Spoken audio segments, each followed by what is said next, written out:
Bhagavad Gita 16 chapter దైవాసుర సంపద్ విభాగయోగంలో 19 శ్లోక.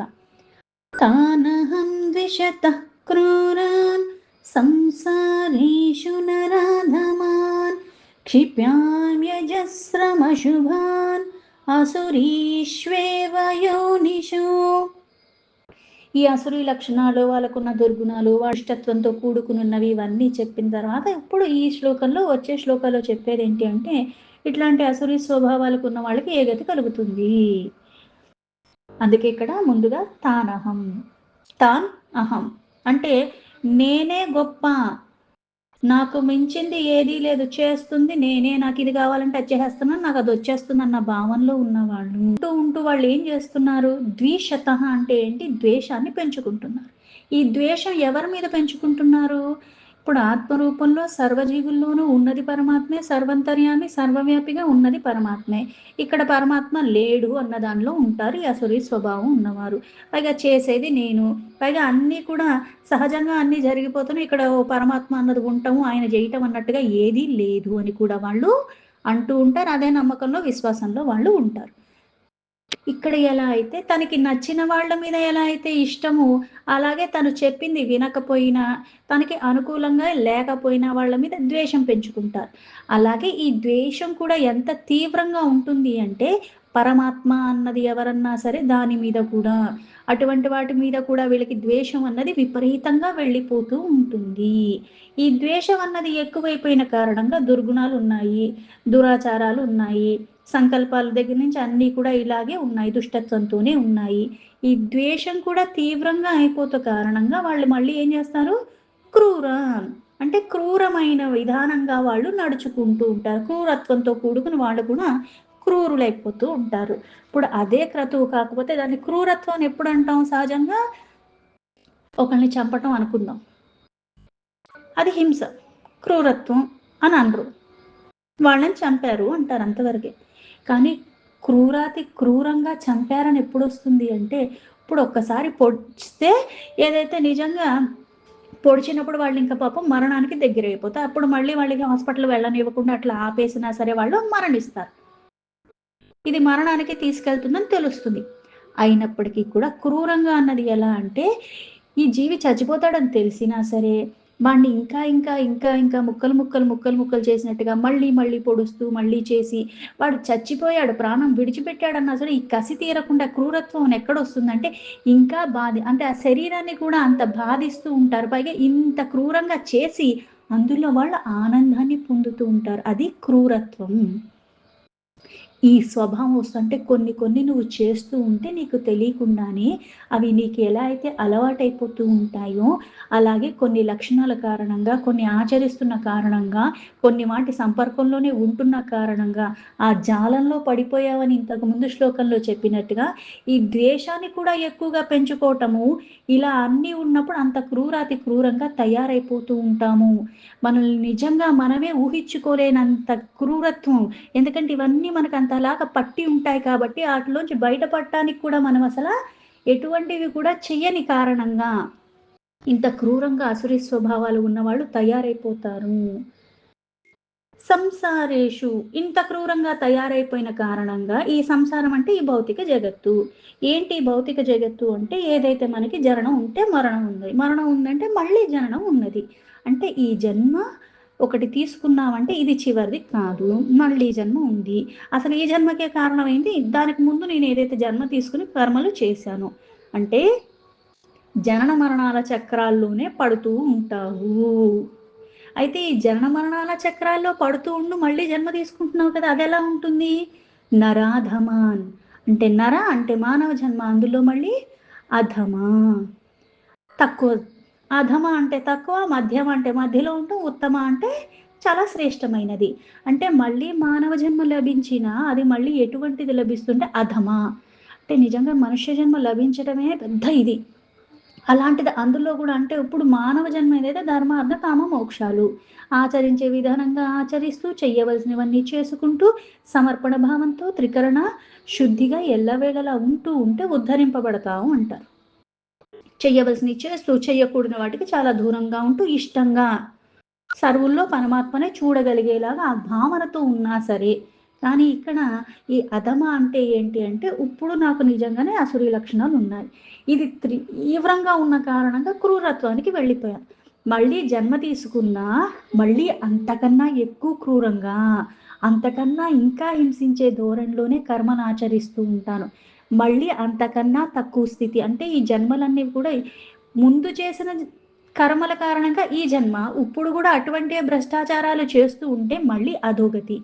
ఇంకో జన్మలో గూడా మళ్ళీ అలానే ఉంటే, ఈ పాపరాశి పెంచుకుంటూ పోతున్నావు తప్పితే దాన్ని తొలగించుకునేలాగా ఏది చెయ్యట్లేదు.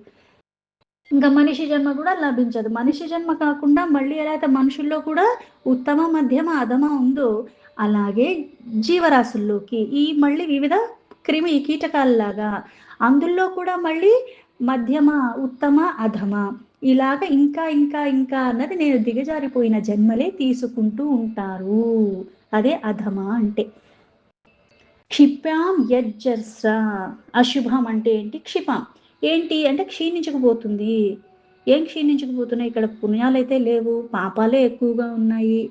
అయితే ఇలాగా క్షీణించుకుపోయిన కారణంగా చేసేవన్నీ దుర్గుణాలతో ఉన్న, దుష్టత్వంతో ఉన్నవి. నేను ఇంకా ఇంకా అధమ స్థితికి దిగజారిపోతాను. విసిరివేయబడతాను. ఎన్ని సార్లు? పదే పదే, పదే పదే. అందుకే అశుభమైనట్టుగా అంటే శుభకరంగానే, శ్రేష్టంగానే సృష్టిని చేశాడు పరమాత్మ. కాకపోతే నేను చేసుకున్న ఈ పాపాల కారణంగా ఈ అధమ స్థితికి మళ్ళీ మళ్ళీ నేను వెళ్ళిపోతున్నాను. మాటి మాటికి ఎందుకంటే ఇంతా జీవితాన్ని గడిపిన చివరి క్షణంలో నిజంగా నాకు ఎక్కడో ఎవరి యొక్క సహవాసమో దేని వల్లో మళ్ళీ చేసింది తప్పన్న పశ్చాత్తాపంతో ఉండి ఈ శరీరాన్ని విడిచిపెడితే ఎలా అయితే ఇంతకు ముందు చెప్పినట్టుగా నేను ఏది ఆచరించి ఉన్నప్పటికీ కూడా మరణ సమయం ఆసన్నమైనప్పుడు ఏ ఆలోచనతో ఉంటున్నానో దాని కారణంగా మళ్ళీ నాకు మరుజన్మ దాని ఒక్క కారణంగా లభిస్తుంది అని. అయితే ఇంత దుష్టత్వంతో ఉన్నప్పుడు నాకు అట్లాంటివి ఏమన్నా ఎరుకలోకి వస్తాయా? ఆ ధ్యాస ఉంటుందంటే ఉండదు. అప్పుడు ఏమవుతుంది? ఇంకా ఇంకా అధోగతికి వెళ్ళిపోతూ ఉంటాను. అందుకే పదే పదే ఇట్లాంటివి అంటే ఆలోచన అలాగే ఉంది, ఆచరణ అలాగే ఉంది. నా చుట్టుపక్కల ఉన్నవాళ్ళు అలాగే ఉన్నారు. ఇలా ఉంటూ ఉన్న కారణంగా అలాగా ఆ ప్రవృత్తిని విడవకుండా అయిపోయిన కారణంగా ఎలా అయితే మడ్డన్నది గానీ, మురికన్నది గానీ దాన్ని ఎప్పటికప్పుడు రోజువారీ మనం ఎలా అయితే క్లీనింగ్ చేస్తూ ఉంటే అది శుభ్రంగా ఉంటుంది. కొన్ని నెలలు, కొన్ని సంవత్సరాలు ఇలాగే వదిలేస్తే ఏమవుతుంది? ఒక అట్టలాగా ఎలా అయితే కట్టేస్తుందో, పైగా దాన్ని మళ్ళీ శుభ్రం చేయాలంటే కూడా చాలా శ్రమ పడాలి. వెంటనే ఇట్లా అంటే ఏమైపోదు. రోజు చేసేటప్పుడు ఏమవుతుందంటే అంత కష్టపడక్కర్లేదు. ఎందుకంటే రోజు శుభ్రం చేస్తున్నాను కాబట్టి అది చాలా సునాయాసంగా చేసేస్తాను.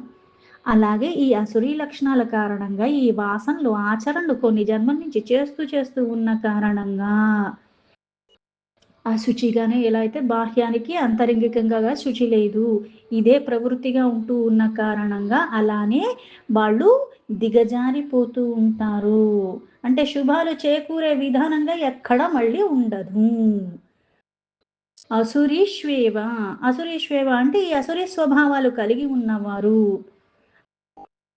వాళ్ళు జన్మలు తీసుకుంటున్నారు. ఎలా తీసుకుంటున్నారు? యోనిషు అంటే అర్థం ఏమిటి అంటే వివిధమైన యోనులు. ఇప్పుడు మానవ జన్మ అంటే ఒక రకమైన యోను. మానవ జన్మలో కూడా మళ్ళీ ఎలా అయితే ఉత్తమ, మధ్యమ, అధమ. అలాగే వివిధ యోనులు అంటే జంతువులున్నాయి. ఆ జంతువుల్లో కూడా మళ్ళీ ఉత్తమ, మధ్యమ, అధమ.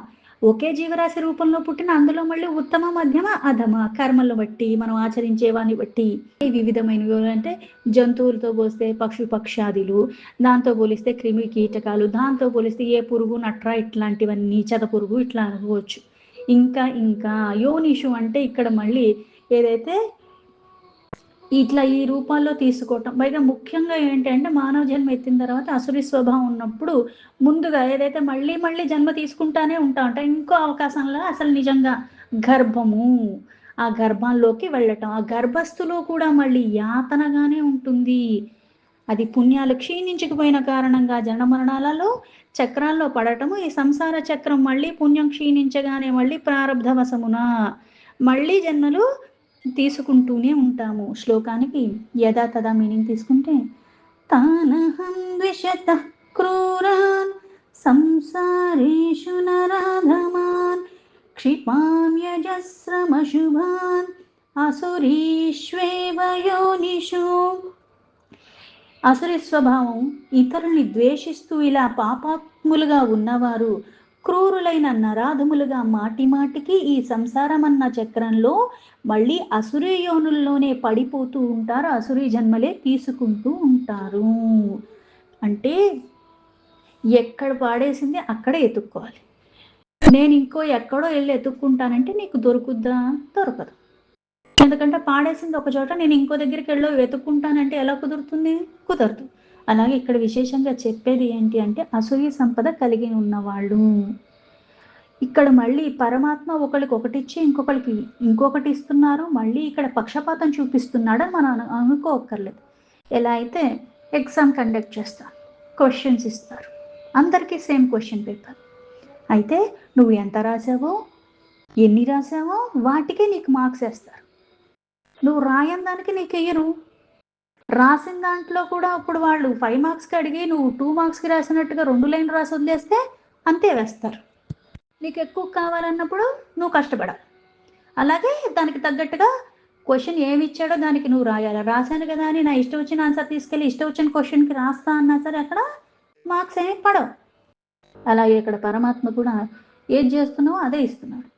నువ్వు చెయ్యంది నీకు ఎప్పటికీ ఇవ్వడు, నువ్వు చేసింది నీకు తప్పకుండా ఇస్తాడు.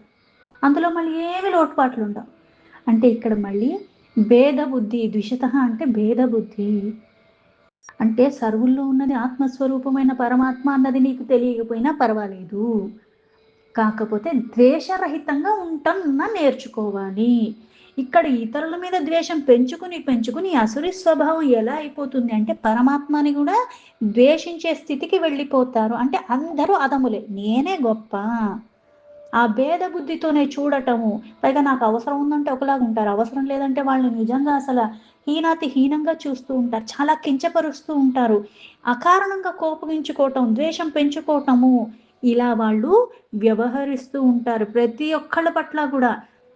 వాళ్ళతో అవసరం లేదు కదా, అందుకని ఇంత క్రూరంగా వ్యవహరిస్తూ ఉంటారు. పైగా చాలా అమానుషంగా ప్రవర్తిస్తూ ఉంటారు.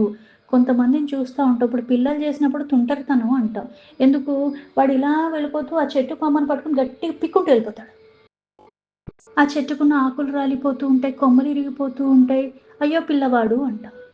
అప్పుడు గనక మందలిస్తే అలా చెయ్యకూడదు, దీనివల్ల ఏం చేస్తున్నావు నీకు తెలుస్తుందా అని వాడికి ఒక మంచి మార్గంలో చూపించినప్పుడు అట్లాంటి పని చెయ్యడు. ఇలా ప్రతి ఒక్కళ్ళు అలా పీక్కుంటూ వెళ్ళిపోయినప్పుడు ఇక చెట్లన్నా మిగులుతావా? సాధారణంగా ఒక ఉదాహరణ తీసుకోవాలంటే. అయితే ఈ అసురీ స్వభావాలు ఉన్నప్పుడు ఎలా అయితే మనం రోజు అవే చేస్తున్నాము, రోజు అవే ఆలోచనలతో ఉన్నాము, ఇలా ఉన్నప్పుడు ఏమవుతుందంటే మొద్దుబారిపోయినట్టుగా వాటికి అలవర్చుకుని ఉన్న కారణంగా అవి చెయ్యకుండా ఉండలేని స్థితికి వెళ్ళిపోతాం. మళ్ళీ అందులో కూడా తీవ్రతను పెంచుకుంటూ వెళ్ళిపోతాం. అందుకే పాప కర్మలు చేస్తూ ఉంటావు, అవి చెయ్యాలన్న చింతలోనే ఉంటావు. ఇప్పుడు ఎలా అయితే కొన్ని ఉదాహరణలు చెప్తాడు, దొంగతనానికి బాగా అలవాటు పడిపోయి ఉన్నాడు, దొంగతనం చేయకుండా ఉండలేడు, తన ఇంట్లో తన వస్తువులు కూడా దొంగతనం చేసుకునే స్థితికి వెళ్ళిపోతారు. ఒక అలవాటుగా చేసేసుకున్న కారణంగా ఆ అలవాటుని విడవలేకపోయే స్థితికి వెళ్ళిపోతాం. ఎందుకు? నియంత్రణ, క్రమశిక్షణ, తప్పు చెయ్యటం తప్పు కాదు, తప్పు సరిదిద్దుకునే ప్రయత్నాన్ని కూడా చెయ్యకపోతేనే ఇవి జడాల్లాగా తయారైపోతాయి మనకున్న అలవాట్లు. అందుకని అవి చెయ్యలేకుండా ఉండలేని స్థితి, అది చెయ్యాలన్న ఆలోచనలు ఇంకా తీవ్రంగా వెళ్ళిపోతూ ఉంటాయి, ఇతరులకి హాని చేసేస్తూనే ఉంటూ ఉంటారు. అటువంటి ఊహలే, అటువంటి సంకల్పాలే, అందులోంచి బయటికి రాలేరు. అందుకని వాళ్ళకి మళ్ళీ ఈ జనన మరణాల చక్రాల్లో మళ్ళీ అటువంటి జన్మలే లభిస్తూ ఉంటాయి. అందుకే నర అధములు. పైగా అశుభాలంటే ఏంటి? శుభం గురించి ఆలోచించే లక్షణాలు లేవు, అశుభాలే చేస్తూ ఉంటారు, అందరికీ హానిలాగే చేస్తూ ఉంటారు. శుభకార్యాలు చెయ్యాలన్న తలంపు కూడా ఉండదు. పైగా ఎవరన్నా చేస్తూ ఉన్నా సరే వాళ్ళకు కూడా ఇవన్నీ చెయ్యాలంటావా? ఇవన్నీ ఎందుకు అవసరం? అవసరం ఏం లేదు, అనవసరంగా వృధా చేస్తున్నాం, అది చేస్తున్నాం, ఇది చేస్తున్నాం. వాళ్ళకి కూడా బ్రెయిన్ వాష్ చేసే అంత ఉంటుంది వీళ్ళకి.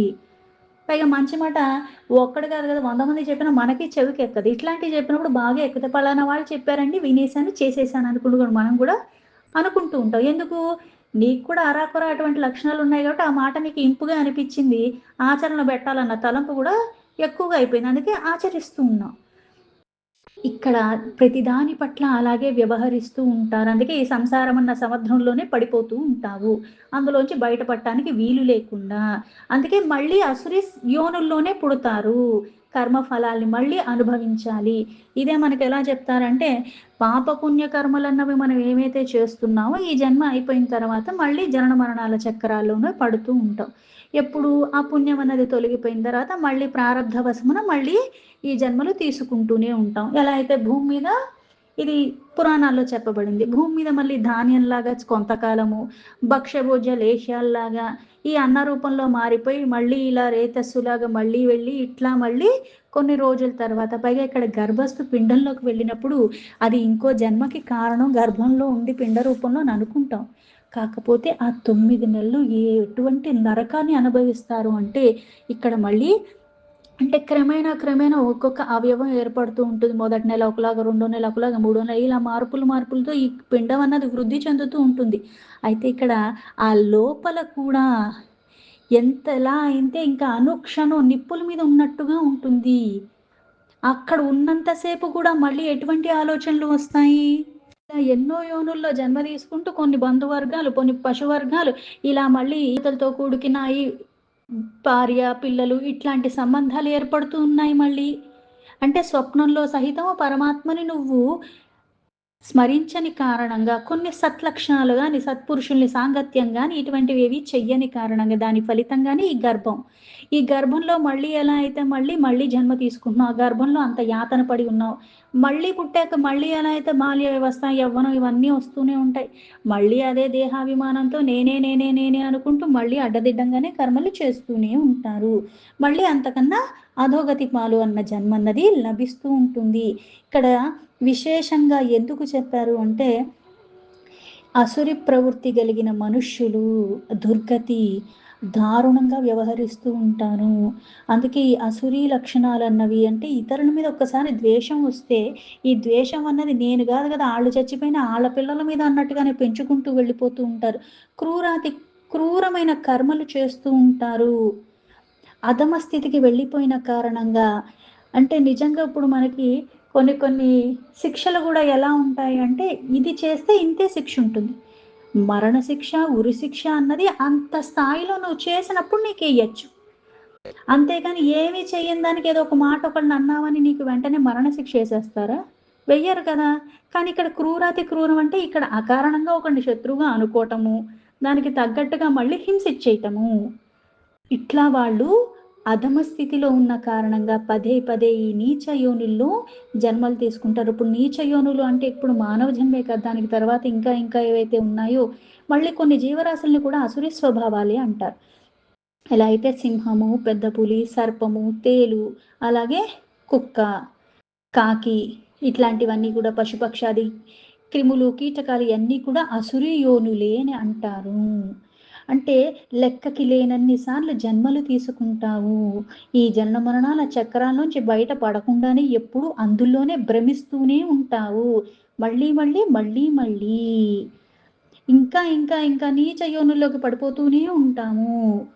ఒక పై మెట్టు నుంచి కింద మెట్టుకి అలా ఎలా అయితే పడిపోతున్నామో, ఉత్తమమైన మానవ జన్మ నుంచి పశుపక్షాది నుంచి మళ్ళీ ఇతర క్రిమి కీటకాలు ఇట్లా మళ్ళీ కిందకి అన్నట్టుగానే ఈ అధోగతి పాలయ్యేలాగే మనకి లభిస్తూ ఉంటుంది గతి ఈ అసురి స్వభావాల సంపత్తుల కారణంగా. అంటే మనస్సులో క్రూరత్వము, ఆ చెడ్డ గుణాలు, అసురీ సంపదలు ఇవి ఇంతకు ముందు చెప్పినట్టుగా యజ్ఞయాగాదులు వాళ్ళు చేస్తున్నారు. నాకు సంపద ఉంది, డబ్బు ఉంది ఇవన్నీ. కాకపోతే ఎలా అయితే అది విధి విధానం మీద కానీ దేని మీద కూడా శ్రద్ధ భక్తి ఉండదు. అంటే నీకు శ్రద్ధ భక్తి లేకుండా ఎన్ని వ్రతాలు చేసినా మళ్ళీ దానాల రూపంలో ఎన్ని ఇచ్చినా సరే ఎటువంటి లాభం లేదు. ముందు నీలో మార్పు రావాలి. ఆ మార్పు లేనప్పుడు ఏ క్రతువు చేసినా సరే పెద్దగా ఎటువంటివి మనకి పనికి రావు. వినాశకాలే విపరీతి బుద్ధి అంటారు. ఈ విపరీత బుద్ధి అలాగే ఇటువంటి ధోరణిలో మనం ఆచరించేవన్నీ కూడా మన వినాశనానికే మూలమవుతూ ఉంటాయి.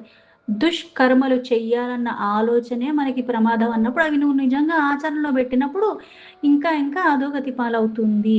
ఈ అసురీ సంపద కలిగిన వాళ్ళు మళ్ళీ ఈ సంసారంలో పడిపోవటము, పైగా కొన్ని సాధు సత్పురుషుల్ని మనం గౌరవిస్తే మనకి మళ్ళీ మంచి ఫలితం వస్తుంది. వాళ్ళని దర్శించుకున్న మాత్రాన, వాళ్ళు చెప్పేది శ్రవణం విన్నంత మాత్రంలో కూడా మనకి పాపాలు పోతాయి అంటారు. ఇక్కడ వీళ్ళకి ద్వేషం ఎక్కువైపోయిన కారణంగా అవి కూడా చేయరు. మనకి పురాణ ఇతిహాసాల గాథల్లో కూడా చెప్పబడింది ఏంటి అంటే, భగవద్భక్తుడిని గనక నువ్వు గనక పూజించుకున్నట్టయితే, ఆయనకేదన్నా సమర్పించుకున్న దాన్ని బట్టి ఎలా అయితే అది నాకే సమర్పించినట్టు అని చెప్పాడు. ఇప్పుడు నువ్వు ద్వేషించేది అందరిని అయినప్పుడు, ఇక్కడ మళ్ళీ పరమాత్మని ద్వేషిస్తున్నావు అని అందుకు చెప్పబడి ఉంది. అలాగే చేసేది ఎలా అయితే అందరిలో ఉన్నది పరమాత్మ. ఈ సంసారం అన్నది భవబంధనాలతో కూడుకుని ఉన్నది. కానీ ఈ బంధనాలు చూసుకుని, అలాగే నాకున్న ధనము, బలము, ఐశ్వర్యము, ఆస్తులు, భార్య, బిడ్డలు ఇక్కడ అన్నీ మనకి మంచి లక్షణాలున్నా, దుర్లక్షణాలున్నా సరే ఈ భవసాగరంలో ఉన్న ఈ బంధనాలన్నీ కూడా మనకి దుఃఖానికి మేలు. దాన్ని నువ్వు మెల్లమెల్లగా భవబంధనాలు తొలగించుకునే విధానంగా నువ్వు నడుచుకుంటే ఉద్ధరింపబడతావు గానీ, ఇక్కడ ఇవన్నీ పెంచుకుంటూ పోతూ ఉన్న కారణంగా ఇందులోనే పడిపోతూ ఉండి ఆ బంధనాల్ని తొలగించుకోలేని స్థితికి వెళ్ళిపోతారు. తన, మన భేదం లేకుండా. ఎలా అయితే కొన్ని కొన్ని ఉంటాయి. నిజంగా నువ్వు గొప్ప గొప్ప యాగాలు, యజ్ఞాలు చెయ్యక్కర్లేదు. కాకపోతే నీ తల్లిదండ్రులని నువ్వు చూడకపోవటము, నీదొక్కటే నువ్వు చూసుకోతూ ఉంటావు. ఇతరులను బాధించటం, మాటల రూపంలో, చేతల రూపటము, ఎలాగైతే ఎలాగా అని అనుకుని వ్యవహరించటము. పైగా ఇక్కడ నీకు చేసుకునే అంత శక్తి, సమర్థత ఉన్నా సరే ఇతరుల మీద ఆధారపడి ఉండటము. ఇతరులకు ఎటువంటివి కూడా నువ్వు చెయ్యగలిగే స్థితిలో ఉండి కూడా చెయ్యకుండా ఉండటము. ఇవన్నీ కూడా తిండి నీకు చాలా ఎక్కువగా ఉంది. నువ్వు పాడేయటానికన్నా ఇష్టపడతావు చెప్తే, ఇంకా నిజంగా అవసరం ఉన్న వాళ్ళకి పెట్టడానికి కూడా ఇష్టపడవు. ఇటువంటివన్నీ కూడా చేస్తూ ఉంటారు. అంటే స్వల్పంగా చెయ్యదగినవి చాలా ఉన్నాయి. మళ్ళీ భక్తితో, శ్రద్ధతో అవి చేసేటప్పుడు నిన్ను ఉద్ధరిస్తాయి. కానీ ఈ వికారాల కారణంగా మన బుద్ధి అన్నది ఈ భ్రష్టు పట్టిపోయిన కారణంగా అటువంటి తలంపులు రావు. అందుకే మాటి మాటికి మళ్ళీ ఈ అసురు యోనుల్లోనే పడిపోతూ ఉంటాము. ఈ దుఃఖాలు పెంచుకుంటూ ఉంటాము. ఈ కూపంలోంచి బయటపడము. ఈ కూపంలోనే ఉంటూ ఈ కూపాల కన్నా ఇంకా అధమ స్థితికి వెళ్ళిపోతూ ఉంటారు. అసురీ సంపదలు ఉన్నాయి కారణంగా. అవి దుఃఖమయమే. అవి తెలుసుకుని దాన్ని తొలగించుకునే ప్రయత్నం చెయ్యాలి. దైవీ సంపద అన్నది మెల్లమెల్లగా ఒక్కొక్కటి అది చేసినప్పుడే ఈ జనన మరణాల చక్రాల నుంచి విముక్తి, లేకపోతే ఇందులోనే ఉంటాము. అందుకే మానవ జన్మ లభించటమే దుర్లభము. దాన్ని సార్థకత చేసుకోవాలి అంటే దైవీ సంపద పెంచుకోవాల్సిందే. కృషి చెయ్యాలి. నేను చేసినంత మాత్రం రేపొద్దున నేనేం మారిపోను. క్రమేణా పోని మారిపోయాక కూడా కొన్ని చెయ్యకుండా ఉంటేనే మళ్ళీ నేను అక్కడే ఉండగలను, ఆ స్థిరంగా పట్టుకోగలను.